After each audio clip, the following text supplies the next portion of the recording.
सम्माननीय सभामुख महोदय, हामीलाई छिटो रिजल्ट चाहिन्छ, हामीलाई ठुलो योजना बनाउनु पर्छ, ठुलो परिवर्तन खोज्छौँ, तर साना साना कुराहरू हामीले नेग्लेक्ट गरिरहेका हुन्छौँ। फोहोर कहाँ फाल्ने, बाटो कहाँबाट काट्ने, अरूसँग कस्तो व्यवहार गर्ने, आफ्नो दैनिक आचरण, ध्यान र यी सामान्य नियमहरूको पालना गर्न सकिरहेका छैनौँ। यी समस्याहरू सामाजिक रूपमा मात्र नभई अहिले डिजिटल प्लेटफर्ममा पनि हामीले देख्न सकिरहेका छौँ।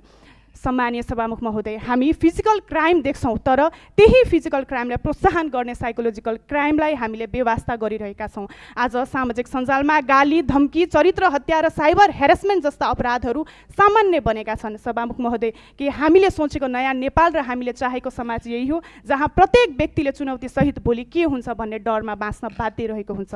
नेपाल प्रहरीको रिपोर्ट अनुसार आर्थिक वर्ष 2080-81 साइबर अपराधहरू उजुरीहरू 119% बढेका छन्, जसमा प्राविधिक र प्रभाव व्यक्तिहरूमध्ये अधिकांश महिलाहरू छन्। आज पनि महिलाहरू घर, कार्यालय, यात्रा विभिन्न ठाउँमा हुँदै गर्दा आज डिजिटल प्लेटफर्ममा पनि बढी महिलाहरूलाई नै आक्रमण भइरहेको छ।